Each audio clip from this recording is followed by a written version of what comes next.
कोटरी चार भुजानाथ की, घाटा रानी मैया की, बालाजी महाराज जी की, स्वस्ति धाम जी की, देव नारायण जी की,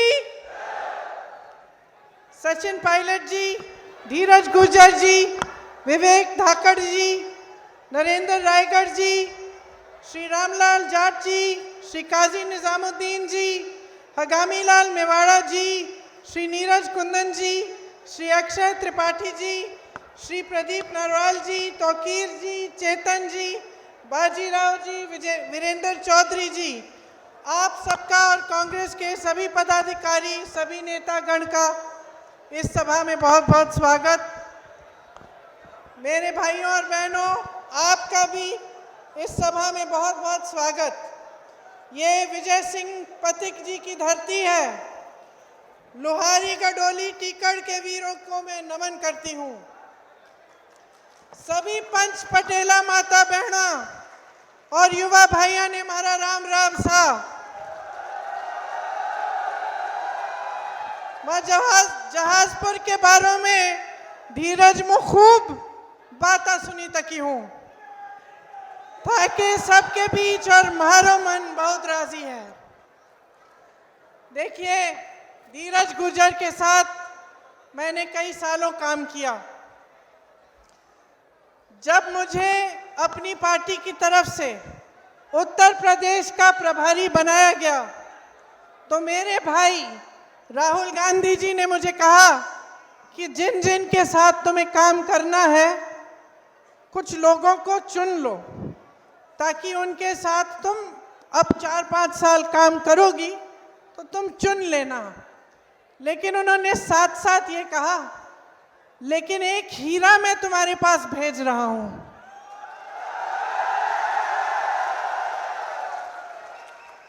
और सचमुच मेरे कार्य में मेरा अनुभव रहा कि धीरज गुर्जर जी हीरा समान है।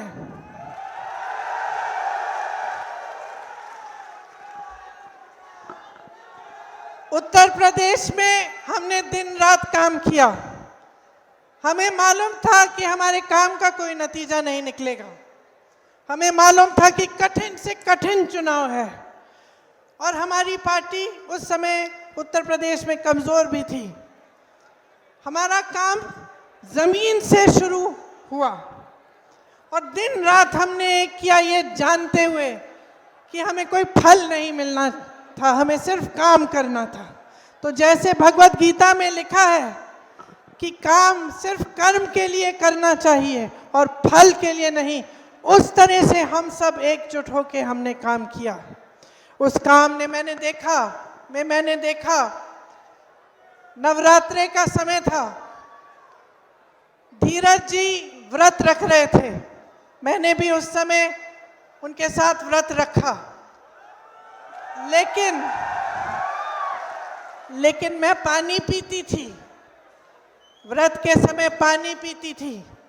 और जो व्रत के जो अनुसार जो खाना खा सकते थे, जैसे मतलब अन्न नहीं, फल, ये मैं खा लेती थी। इन्होंने कुछ नहीं खाया, कुछ नहीं पिया। हम 14-14 घंटे गाड़ी में सफ़र करते थे, गांव से एक गांव से दूसरे गांव जाते थे। मैं कहती थी, धीरज पानी तो पी लो, पानी तक नहीं पिया। मैंने ये भी देखा कि जब जब हम किसी पीड़ित परिवार के घर जाते या किसी ऐसे इंसान के यहाँ जाते जो संकट में था, तो अगर मैं धीरज को कहती, धीरज ज़रा तुम देख लेना, और बाद में कुछ दिनों बाद पूछती, भाई तुमने क्या किया, तुम वहाँ गए थे, तुमने हालचाल पूछा, कुछ मदद की, तो हमेशा इन्होंने की थी। इनके दिल में गरीबों के लिए, पीड़ितों के लिए बहुत दर्द है, असली दर्द है, सच्चा दर्द है, क्योंकि सही मायने में ये धार्मिक इंसान है। बहुत लोग पूजा पाठ करते हैं, बहुत लोग धर्म की बात करते हैं, लेकिन धार्मिक होना सही मायने में इसके अलावा इसका मतलब होता है कि अपने दिल में दूसरों के लिए करुणा होनी चाहिए, दया होनी चाहिए। और मैंने अपनी आंखों से और अपने अनुभव से देखा है कि धीरज जी के दिल में आप सबके लिए दर्द है। जहाजपुर के बारे में मैंने इनसे बहुत सुना, क्योंकि बहुत समय से आपके लिए काम कर रहे हैं। मुझे याद है यूपी के चुनाव के समय से ही मुझे कहते थे कि दीदी मुझे थोड़े दिनों के लिए घर जाने की छुट्टी दे दो, मुझे अपने यहाँ भी काम करना है। मैं वहाँ गया नहीं हूँ, अभी 10 दिन हो गए, मुझे जाना चाहिए। तो मैं हमेशा दे देती थी छुट्टी कि भाई घर जाओ और अपने लोगों को भी देखो। तो जो मुझे राहुल जी ने हीरा सौंपा, वो अब आपके हवाले है।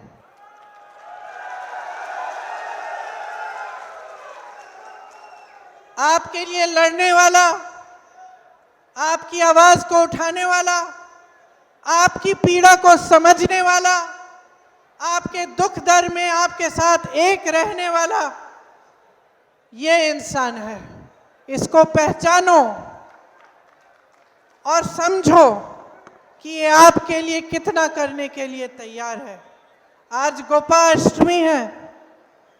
आज गोपाष्टमी के दिन आप गौ माता की पूजा करते हैं। गौ माता हमारा अभिन्न अंग है, आस्था और सेवा का प्रतीक है। वही आस्था और सेवा मैंने धीरज गुर्जर जी में देखी है। अपने प्रति तो है, हमारी पार्टी के प्रति तो है, मेरे भाई के प्रति भी है, लेकिन ये आस्था और ये सेवा उनके दिल में सबसे ज्यादा, सबसे अधिक आप सबके प्रति है। देखिए, चुनाव का समय है।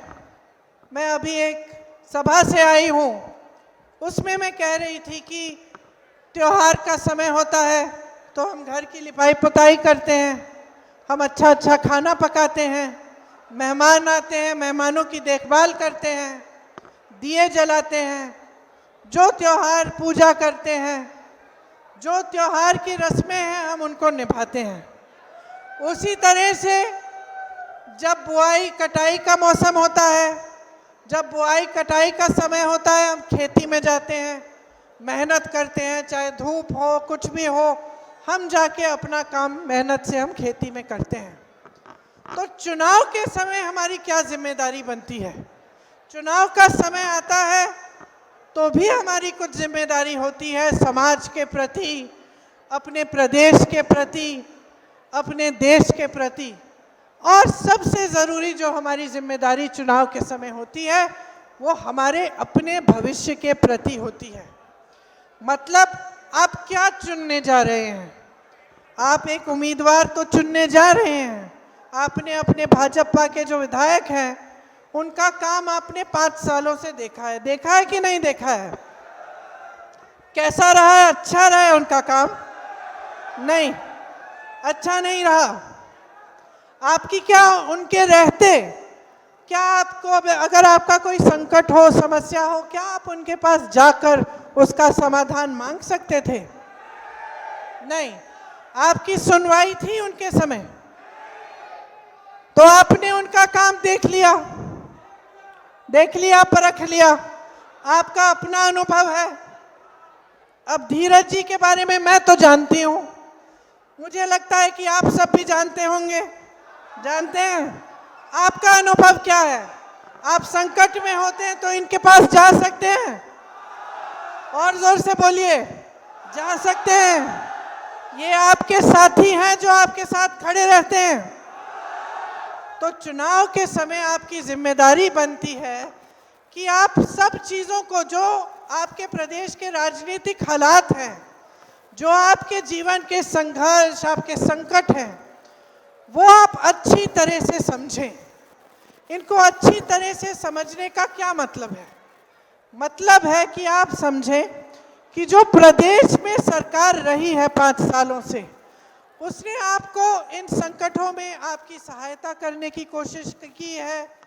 क्या आपको समस्याओं से बचाने की कोशिश की है या फिर आपकी समस्याएं बढ़ाई हैं?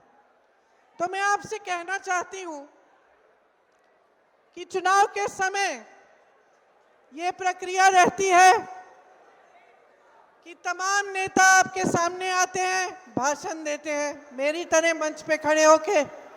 जैसे पायलट जी ने कहा, भाजपा के नेता तो बहुत खिल खिल के बोलते हैं, अच्छी अच्छी चीज़ें बोलते हैं। हम कांग्रेस के नेता हैं, हम भी बोलते हैं। तो आपकी जिम्मेदारी बनती है कि आप जागरूक बने और आप समझें कि भाई ये नेता क्या सच बोल रहा है, इस नेता की बातों में कुछ वजन है कि नहीं है। और ये आप समझेंगे कैसे, ये भी मैं बता देती हूँ। आप ऐसे समझेंगे कि आप अपने जीवन का अनुभव देखिए। आप देखिए कि पिछले 5 सालों में कांग्रेस की जो प्रदेश की सरकार रही है, उसने आपके लिए क्या किया है। मैंने गौ माता की बात की, गौशालाएं खुली हैं, यहाँ पे बहुत सारी हैं, इनको अनुदान 9 महीने का दिया। कुल 3000 करोड़ रुपए का अनुदान गौशालाओं को दिया। पशु चिकित्सालय और कॉलेज खोले गए। सरकार अब कह रही है कि गोबर खरीदेगी आपसे। अगर हमारी सरकार फिर से आएगी तो हम 2 रुपए प्रति किलो हम गोबर खरीदेंगे, ताकि आपकी और भी कमाई हो पाए। किसानों के लिए क्या किया है? किसानों के लिए हमारी सरकार ने 15,000 करोड़ रुपए का कर्ज माफ किया। 2000 यूनिट सिंचाई और बिजली मुफ्त में दी। सिंचाई का बिल माफ किया। यहाँ आवारा पशु की समस्या है, आवारा पशु की समस्या है कि नहीं है? तो ये जो 2 रुपए प्रति किलो गोबर खरीदने की बात है, ये इसी समस्या को सुलझाने की बात है। तो ये प्रदेश सरकार ने किसानों के लिए कर्ज माफ किए और काफी काम किया। अब अगर आप ऐसी सरकार में देखें जहां पे भाजपा है, भाजपा के प्रदेश में देखें और पूछें कि भाई किसानों के लिए क्या काम किया, तो सबसे पहले तो भाजपा के नेता कहते हैं कि कर्ज माफ करने के लिए इनके पास पैसे नहीं है। इनके पास किसानों के कर्ज माफ करने के लिए पैसे नहीं है बहनों और भाइयों। लेकिन जो बड़े बड़े उद्योगपति हैं, जो हजारों करोड़ रुपए कमा रहे हैं, उनके कर्ज माफ करने के लिए इनके पास पैसे हैं। आज देश का किसान प्रतिदिन 27 रुपए कमा रहा है और एक उद्योगपति अडानी, एक उद्योगपति 16,000 करोड़ रुपए कमा रहा है एक दिन में। आप सोचिए कि देश की ये परिस्थितियां हैं कि किसान 27 रुपए कमा रहा है और एक बड़ा उद्योगपति, एक आदमी 16,000 रुपए कमा रहा है। तो आप सोच सकते हैं कि केंद्र सरकार, भाजपा, मोदी जी की क्या नीति है। मोदी जी की ये नीति है कि गरीबों से खींचो और बड़े बड़े उद्योगपतियों को सींचो, यही उनकी नीति है। गरीबों के लिए, मिडिल क्लास के लिए कोई सोच नहीं है। मेरी बहनें, मध्य प्रदेश में भाजपा की सरकार है, वहाँ पे बहनों के लिए कुछ नहीं किया। 18 सालों से सरकार है, किसानों के लिए कुछ नहीं किया। ना कर्ज माफ किए, ना किसानों को खाद मिल रही है, ना बिजली फ्री में मिलती है जैसे यहाँ मिलती है। कोई काम नहीं किया गया। फिर भी मंच पर आकर ये लोग घोषणाएं करते हैं। 22,000 घोषणाएं की हैं इन्होंने अपने मध्य प्रदेश में। और यहाँ पे जो घोषणाएं हमारी सरकार ने की, वो एक से एक घोषणा उन्होंने पूरी करने का प्रयास पूरी तरह से किया। आपने खुद देखा है कि यहाँ पे महिलाओं के लिए क्या नहीं किया। बहनें, आपके लिए राहत कैंप, महंगाई के राहत कैंप लगाए। आप सोचिए कि ये परिस्थितियां हैं देश में कि महंगाई इतनी बढ़ चुकी, मोदी जी की सरकार ने इतनी महंगाई बढ़ा दी कि प्रदेश की गहलोत जी की सरकार आपके लिए महंगाई के राहत कैंप लगा रही है। गैस सिलेंडर के दाम को तय करना मोदी जी की सरकार का काम है। हमने यहाँ पे 500 रुपए में आपको दिया क्योंकि हम उनकी महंगाई से आपको बचाना चाह रहे थे। अगर आप भाजपा के प्रदेशों में देखें तो 1200 से 1400 में आपको सिलेंडर मिलता है। 1 करोड़ लोगों को हमने यहाँ बिजली की बिल शून्य करके दी, इंदिरा रसोई बनाई जिससे 8 रुपए में आपको भरपूर पेट भोजन मिलता है, 40 लाख मोबाइल महिलाओं को दिए, स्कूटी दिलवाना शुरू किया और केजी से पीजी तक निःशुल्क शिक्षा दिलवाई। सरकारी बसों में आपको आधा किराया देना पड़ता है। वहां तो परिस्थितियां ये है मध्य प्रदेश में जहां भाजपा की सरकार है, बहनों और भाइयों आप यकीन नहीं करेंगे, वहां तो सरकारी बस की पूरी सुविधा ही खत्म हो गई है। वहां पे अस्पताल बंद हो रहे हैं। हर स्तर पर स्वास्थ्य सुविधाओं में पद खाली पड़े हैं और यहाँ पर हर स्तर पर आपके लिए अस्पताल खोले जा रहे हैं, मेडिकल कॉलेज खोले जा रहे हैं और CHC PHC बनाए जा रहे हैं। तो आप खुद तुलना कर सकते हैं कि आपके प्रदेश में कितना काम हो रहा है। शिक्षा को देखिए, मध्य प्रदेश में 18 सालों से भाजपा की सरकार है, 18 सालों से इनकी सरकार है, 7,000 से ज्यादा स्कूल बंद हुए हैं और यहाँ हर जिले में, मैंने पूछा मुख्यमंत्री जी से कि हर जिले में क्या इंग्लिश मीडियम की पाठशाला है? मुख्यमंत्री जी हंस के बोले, जिला छोड़िए, गांव गांव में हम पाठशालाएं बना रहे हैं। यहाँ पे आपको सैकड़ों नए सरकारी कॉलेज बनाए गए, नई यूनिवर्सिटियां, कृषि के कॉलेज बनाए गए, हजारों बच्चों को फ्री में कोचिंग दिलवाई गई, कक्षा 1 से कक्षा 8 तक निःशुल्क दूध दिलवाया गया, छात्राओं को साइकिल दिलवाई गई और 500 छात्रों को विदेश में भी भेजा पढ़ाई के लिए। और वहाँ मध्य प्रदेश में कोई नई यूनिवर्सिटियां नहीं बना रहे हैं, नई सुविधाएं नहीं बना रहे हैं शिक्षा के लिए, सिर्फ पाठशालाएं बंद हो रही हैं। स्वास्थ्य सुविधाएं भी यहाँ पे अच्छी हैं, जहाँ जहाँ बीजेपी की सरकार है वहाँ चलती ही नहीं। आपको 25 लाख का बीमा मिलता है। मैं ऐसे लोगों से मिली हूँ राजस्थान में जिनकी हार्ट की सर्जरी पूरी मुफ्त की हुई, किसी प्रदेश में नहीं होता है, सिर्फ आपके प्रदेश में हो रहा है। और जहाँ जहाँ कांग्रेस की सरकार है वहाँ वहाँ ये नीतियाँ लागू हो रही हैं। युवाओं के लिए 3 लाख सरकारी नौकरियाँ बनाई गई हैं, 1 लाख नौकरियों की घोषणा हुई है बजट में और 40,000 उनकी प्रक्रिया शुरू है। पेपर लीक हो जाते हैं, आपका नुकसान होता है, उसके लिए भी एक कानून बनाया गया है। यहाँ सरकारी कर्मचारी हैं, उनको मालूम है कि कितना आंदोलन किया इन्होंने और कितनी इनकी देर से इनकी मांग रही कि हमें पुरानी पेंशन चाहिए। आज कांग्रेस के हर प्रदेश में पुरानी पेंशन लागू है, लेकिन भाजपा के लोग कहते हैं उनके पास पुराने पेंशन के लिए पैसे नहीं हैं। आपने अग्निवीर योजना के बारे में सुना है? यहाँ के कितने नौजवान सेना में भर्ती के लिए खूब ट्रेनिंग करते हैं और मेहनत करते हैं ना। तो इन्होंने आपकी सहायता करने के बजाय, आपकी मदद करने के बजाय अग्निवीर की स्कीम ले आए। 4 साल आप सेना में काम करेंगे, फिर घर लौट आएंगे। तो किसान मेहनत करता है अपने बच्चे को पढ़ाने लिखाने के लिए, अपने बच्चे को जवान बनाने के लिए, ताकि वो हमारे सरहदों की रक्षा कर पाए। वो बच्चा अपनी जान देने के लिए तैयार होता है देश के लिए। और भाजपा की सरकार, मोदी जी ने क्या किया?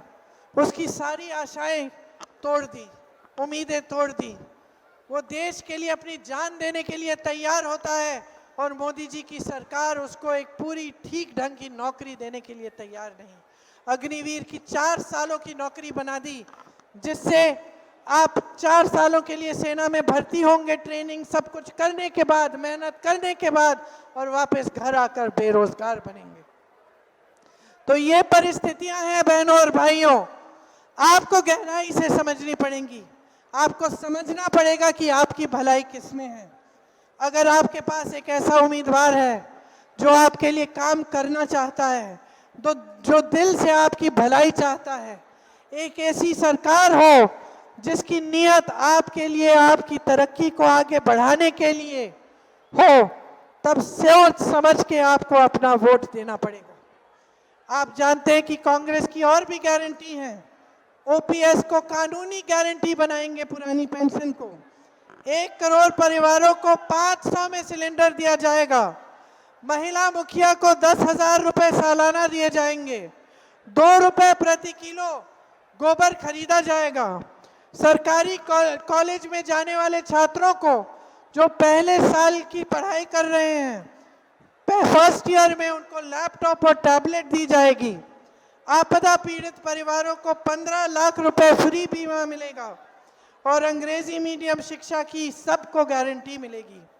देखिए, समझ लीजिए, आज भाजपा की राजस्थान में जो स्थिति है वो एकदम बिखरी हुई है।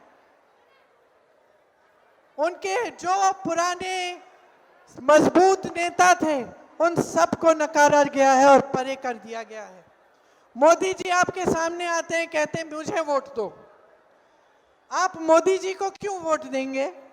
क्या मोदी जी आकर आपके मुख्यमंत्री बनेंगे? क्या मोदी जी प्रधानमंत्री पद छोड़ने वाले हैं? क्या वो आकर आपकी राजस्थान की सरकार चलाएंगे? तो अपने नाम पे वोट क्यों मांग रहे हैं? क्योंकि उनकी पार्टी, उनका जो दल है आज इतना बिखरा हुआ है कि उनको खुद ही समझ में नहीं आ रहा है कि मुख्यमंत्री किसको बनाएंगे। सच्चाई ये है बहनों और भाइयों कि आज राजस्थान में भाजपा लगभग खत्म हो रही है। इनके जहां जहां विधायक बचे थे, जैसे यहाँ पे इनका विधायक रहा है 5 सालों से, आपने खुद मुझे बताया कि उन्होंने कुछ काम नहीं किया। जहां जहां इनके विधायक बचे हुए हैं, वहां वहां आपने देखा कि आपकी कोई सुनवाई नहीं हुई। इनकी नीतियों से महंगाई बढ़ी। ये लोग तय करते हैं कि गैस सिलेंडर का भाव क्या है, केंद्र सरकार तय करती है। जो ये महंगाई बढ़ती चली जा रही है क्योंकि हर चीज पे जीएसटी है, वो जीएसटी केंद्र सरकार को जाती है। गैस सिलेंडर का दाम वो तय करते हैं। तो आप समझ लीजिए कि इनकी नीतियों से आपको 5 सालों के लिए बचाया गया है। जो प्रदेश की यहाँ सरकार रही है उसने आपको बचाया है। कांग्रेस का एक एक नेता एकजुट होकर आज आपके लिए लड़ रहा है।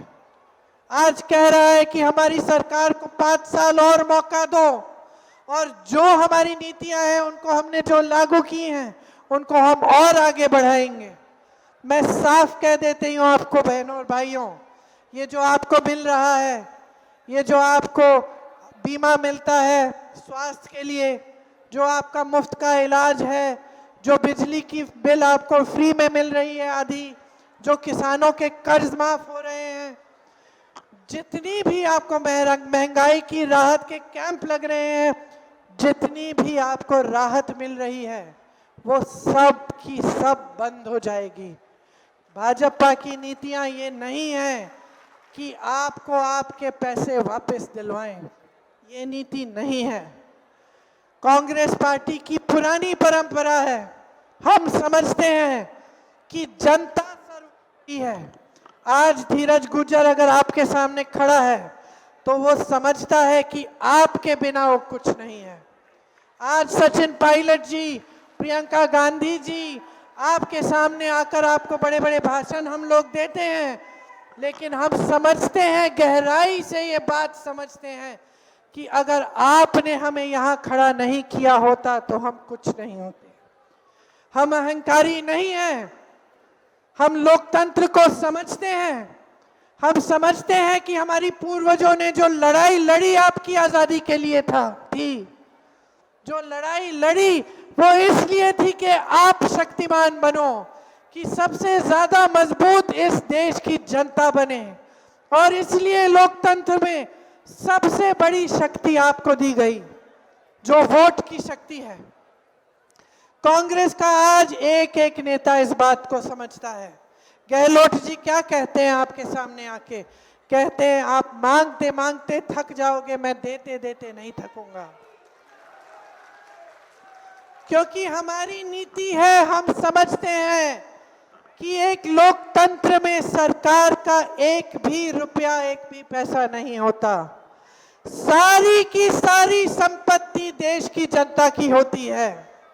हम ये बात समझते हैं, इसलिए हमारी सारी योजनाएं आपके जेब में पैसे डालने वाली योजनाएं होती हैं। आपके कर्ज को माफ करने की योजना, महिलाओं को पैसे दिलवाने की योजना, महंगाई से राहत दिलवाने की योजना, निशुल्क शिक्षा, निशुल्क स्वास्थ्य सुविधाएं, ये सब योजनाएं इस सोच में से निकली हैं कि सारी की सारी संपत्ति आपकी है और आपके ही जेब में जानी चाहिए। और भाजपा के नेता, उनकी नीति क्या है कि सारी की सारी संपत्ति इस देश की आज अपने बड़े बड़े उद्योगपति मित्रों को दे रहे हैं। किसानों के कर्ज माफ नहीं करते, बड़े बड़े अडानी अंबानी के कर्ज माफ करते हैं। खुद मोदी जी 16,000 करोड़ रुपए के हवाई जहाज में घूमते हैं। 16,000 करोड़ रुपए के 2 हवाई जहाज खरीदे हैं मोदी जी ने। सोच लीजिए, एक इंसान के घूमने के लिए पूरी दुनिया में, कहते हैं कि इस घूमने फिरने से देश का मान सम्मान बढ़ रहा है, मोदी जी का मान सम्मान बढ़ रहा है। मैं कहती हूँ समय आ गया है देश के किसान का मान सम्मान बढ़ाने का, देश के मजदूर का मान सम्मान बढ़ाने का, देश की महिला का मान सम्मान बढ़ाने का। बहुत हो गया है, बहुत देख लिया इस देश की जनता ने, बहुत खर्च लिए देश के पैसे, कभी 20,000 रुपए संसद के सुंदरीकरण में, कभी 27,000 रुपए G20 के लिए कॉन्फ्रेंस और बनाने में, कभी 16,000 करोड़ रुपए 2 हवाई जहाज खरीदने में, कभी बड़े बड़े उद्योगपतियों के हजारों करोड़ लोन माफ करने के लिए। बहुत हो गया है, आपने बहुत देख लिया है, इनकी नीतियां देख ली हैं आपने, आपके लिए नहीं है। आज समय आ गया है, राजस्थान की जनता सोच लो, मेरे बहनों और भाइयों सोच लो, जितनी राहत आपको मिली है उसे बंद करना है या निरंतर चलने देना है। आज समय आ गया है अपने अधिकारों की लड़ाई को लड़ने के लिए, क्योंकि आपके अधिकार, आपकी संपत्ति केंद्र की भाजपा सरकार और श्री नरेंद्र मोदी जी छिनवा रहे हैं। जो ये पुलिस वाले यहाँ पे खड़े हैं, इनको पेंशन मिलनी चाहिए। पैसे क्यों नहीं है इनके पेंशन के लिए? जो मजदूर है उसकी राहत के लिए, महंगाई से राहत के लिए पैसे क्यों नहीं है? मैं पूछती हूँ नरेंद्र मोदी जी से, इतने सारे पैसे आप देश के खर्च रहे हैं फिजूल की चीजों में, देश के गरीब के लिए खर्चो, देश के किसान के लिए खर्चो, देश के मजदूर के लिए खर्चो, देश के कर्मचारी, देश की महिला, देश के छात्राओं, देश के बेरोजगार नवयुवकों के लिए खर्चो, क्योंकि ये देश के पैसे हैं। तो आज यहां खड़े होकर मैं आपसे एक चीज मांगने आई हूं, वोट मांगने नहीं आई हूं। मैं आपसे अपनी आपकी जागरूकता मांगने आई हूं। मैं मांगने आई हूं कि यहां बैठा हुआ एक एक भाई, यहां बैठी हुई एक एक बहन, समझदारी से अपना वोट डालो और ये समझो कि 5 सालों में किस तरह से कांग्रेस की सरकार ने आपको बचा के रखा है इनकी नीतियों से। यहां भाजपा की सरकार आएगी तो आप फिर से खाई में चले जाओगे। जैसे मध्य प्रदेश की जनता रो रही है वैसे रोने लगोगे। जैसे वहां की माताएं बहनें कहती हैं कि वो असुरक्षित हैं, उनको कुछ नहीं मिलता, कोई स्कीम नहीं है, वैसे आप भी हो जाएंगी। समय आ गया है बहनों और भाइयों, चुनाव का समय है। शुरू में मैंने कहा कि आपकी बड़ी जिम्मेदारी है।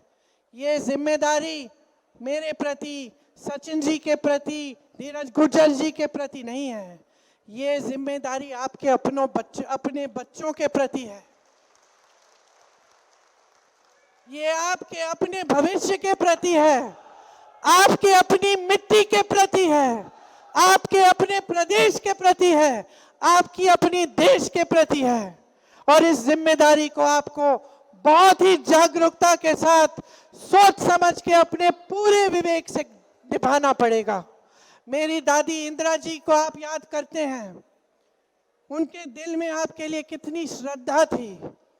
आजकल हम लोग मंदिर जाते हैं, त्योहार का समय है, मंदिर में जाके हम श्रद्धा से भगवान को पूछते हैं। इंदिरा जी आपको पूछती थी, इंदिरा जी के दिल में आपके लिए श्रद्धा थी, इसीलिए आप आज भी उनको याद रखते हैं।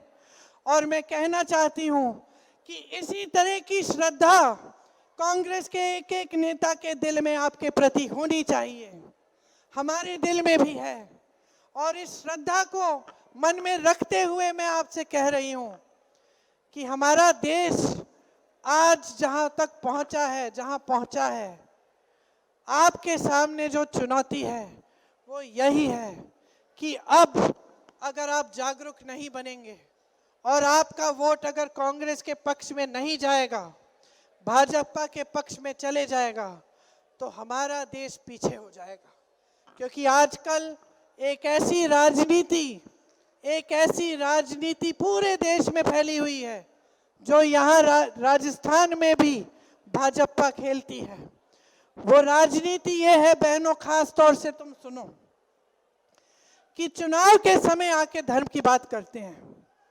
मैंने शुरू में ही कहा, हम सब धार्मिक लोग हैं। हिंदुस्तान में एक ऐसा इंसान नहीं हो सकता जो धार्मिक नहीं है, चाहे हिंदू हो, मुसलमान हो, बौद्ध हो, धर्म हमारे लिए बहुत प्यारा है। ये जो नई राजनीति शुरू हुई है, ये बात समझ गई है। इस राजनीति के जो नेता हैं भाजपा, ये समझ रहे हैं कि जब जब चुनाव आता है हम धर्म की बात करेंगे तो हमें वोट मिल जाएगा। ये समझ गए हैं कि लोग जो है वो धर्म से इस कदर जुड़े हैं कि उनके जज्बातों का इस्तेमाल हो सकता है। और इस राजनीति के जो नेता हैं ना, उनको पहचानो। वो कभी मंच पर आके ये नहीं कहेंगे कि हमने ये किया, ये किया, ये किया, ये किया, कभी नहीं कहेंगे। मोदी जी आकर यहाँ नहीं कहते कि पिछली सरकार में, भाजपा में हमने ये किया आपके लिए, नहीं कहते। मध्य प्रदेश में 18 सालों से इनकी सरकार है, वहां जाके ये नहीं कहते कि हमने इतने स्कूल खोले, हमने इतने अस्पताल बनाए, हमने इतनी सड़कें बनाई, नहीं कहते। क्योंकि इनकी आदत बिगड़ गई है, आदत बन गई है कि चुनाव आएगा, धर्म की बातें करेंगे, वोट मिल जाएंगे, काम करने की जरूरत ही नहीं है। और ये आदत, मेरी आपसे शिकायत है कि ये आदत देश की जनता ने डाल दी। मैं एक महिला के घर में गई थी, उत्तर प्रदेश में जब काम कर रही थी, धीरज साहब तुम भी मेरे साथ थे। मैंने उस महिला के घर में देखा, बिजली खाने को है, कहती है रोजगार ही नहीं है दीदी, क्या करें, छोटा मोटा जुगाड़ कर देती हूँ, उससे जितनी कमाई हो जाती है। सड़क तो खराब थी, हम उस सड़क से आए थे। तो मैंने उस महिला से पूछा, दीदी वोट किसको दोगी? कहती है वोट तो हमारा इन्हीं को जाएगा। तो मैंने कहा क्यों? मुझे कहा कि क्या है ना दीदी, धर्म की बातें बहुत अच्छी करते हैं। तो मैंने कहा अच्छा, नलके में पानी नहीं है, सड़क तुम्हारी टूटी पड़ी हुई है, बिजली तुम्हें मिल नहीं रही है, कमा तुम रही नहीं हो, तुम्हारे बच्चे बड़े होंगे, रोजगार मिल नहीं रहा है कहीं किसी को, तुम कह रही हो कि पाठशाला भी नहीं भेज पा रही हो, फिर भी तुम इनको वोट दोगी? तो मुझे ताज्जुब हुआ। उसने कहा दीदी देखो धर्म की बात है। तो मैं बैठी उसके घर में, मैंने आधे घंटे के लिए उसको समझाया, ऐसे आदत मत बिगाड़ो बहन। जब बच्चा गलत करता है, जब घर में बच्चा किसी और के घर से आ गया और कुछ चोरी करके ले आया, माँ क्या कहती है? डांटती है उसको, डांटती है, कभी कभी चाटा मार देती है कि ये तूने क्या किया, जा वापस दे, जाओ वापस जाओ उस घर में, वापस दे दो, तुमने चोरी कैसे कर ली। डांटती हो ना बहन, डांटती हो ना। अगर बच्चे ने गलती की डांटती हो। नेता बड़ी बड़ी गलतियां कर रहा है, गलत काम कर रहा है, उसको डांटना नहीं है क्या? उसकी आदत बिगड़ जाए ठीक है क्या?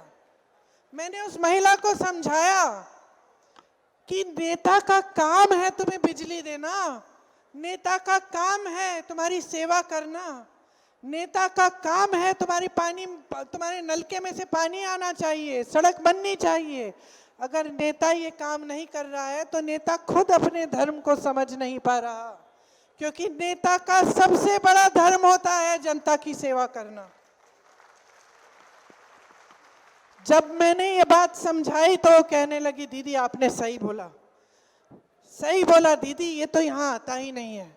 हमारा जो विधायक है ये चुनाव के पहले आता है और तब हमारे साथ पाठ पूजा करता है, धर्म की बातें करता है, इसलिए हम वोट दे देते हैं। ये हमसे गलती हुई है दीदी, तो मैं आपको समझा रही हूँ, ये गलती मत करो। ये नेताओं की, राजनीतिक दलों की बहुत आदत बिगाड़ ली आपने। अब इनसे जवाबदेही मांगो। आज धीरज गुर्जर खड़े हैं, 5 सालों में आपके लिए काम करके नहीं दिखाया तो इनसे जवाबदेही मांगो, इनसे फिर पूछना। इनका धर्म है, इनका काम है आपके लिए काम करना, आपकी सेवा करना। ये बात आप समझो। हम कांग्रेस के नेता समझ रहे हैं, कोशिश कर रहे हैं पूरी तरह से आपके लिए काम करने के लिए, लेकिन आपको समझना पड़ेगा कि इस देश में गांधी जी ने, इंदिरा जी ने, पंडित जी ने, सबने जो आज़ादी की लड़ाई लड़ी वो इसलिए लड़ी कि जो सरकार आए वो आपके प्रति जवाबदेह बने। वो इसलिए लड़ी कि अशोक गहलोत जी की सरकार की तरह, जिसने आपके पैसे आपको वापस देने का काम किया, वैसी सरकारें इस देश में और हर प्रदेश में बने। तो आप समझ लीजिए कि इसके लिए आपकी जागरूकता सबसे ज़्यादा महत्वपूर्ण है। अपने प्रदेश में जो सरकार अभी है उस सरकार को 5 साल और दो, ताकि ये जितनी भी स्कीम है, जितनी भी योजनाएं हैं, ये चलती रहे और इनको बंद कोई न कर पाए। इनकी बातें सुनिए। जो भाजपा के नेता आते हैं, मैंने सुना अभी 2-3 दिन में यहाँ आने वाले हैं मोदी जी, इनकी बातें सुनिए, लेकिन समझ लीजिए कि कितनी बातें की हैं इन्होंने पहले, कितनी घोषणाएं की हैं, कितने सपने दिखाए थे आपको कि आपके 2 करोड़ रोजगार दिलवाएंगे, कि किसान की आय दुगनी होगी, कि ये देश कैसे आगे बढ़ेगा। तो आप सोच लीजिए उनमें से कितनी घोषणाएं उन्होंने पूरी की। और अगर ये देश इतना आगे बढ़ गया है, इसकी इतनी तरक्की हुई है, तो जहाँ जहाँ जिस प्रदेश में इनकी सरकार है, वहाँ किसान, गरीब, मजदूर, कर्मचारी क्यों तरस रहा है, क्यों रो रहा है। अपनी आंखें खोलो। यही जागरूकता मांगने आई हूं मैं। आपने बहुत ध्यान से मेरी बातें सुनी, इसके लिए मैं आपको बहुत बहुत धन्यवाद देती हूं। मेरी बहनें, खास तौर से आप याद रखो, क्योंकि मैं जानती हूं कि जब धर्म की बात होती है तो हम महिलाओं को थोड़ा ज़्यादा वो होता है, धर्म से लगाव है। आप ध्यान से मेरी बातें सुनो। इस बार आपका वोट आपके बच्चों के भविष्य के लिए डलना चाहिए। इस बार आपका वोट आपकी अपनी मजबूती और शक्ति के लिए डलना चाहिए। इन झूठों से बाहर निकलो, इनकी जाल में से निकल जाओ और ऐसा वोट दो, ऐसे भारी बहुमत से धीरज गुर्जर को जिताओ कि वो दिन रात आपके लिए यहाँ पे आके काम करे। ऐसी स्थिति बनाओ कि जब मैं धीरज को दिल्ली बुलाऊंगी काम के लिए तो मुझे कहना पड़े कि भाई 5 दिन दिल्ली को भी दे दो। ठीक है? तो आप सबको बहुत बहुत धन्यवाद। जिस दिन आप वोट डालने जाएंगे उस दिन मेरी बातों को मत भूलना। मैं आपकी भलाई की बात करती हूँ, इंदिरा जी की पोती हूँ। मैं जानती हूँ कि इस देश के लिए उन्होंने क्या किया। मेरे पिता इंदिरा जी शहीद हुई, इसीलिए शहीद हुई क्योंकि आपको इतना मानती थी, देश के लिए सब कुछ करने के लिए तैयार थी।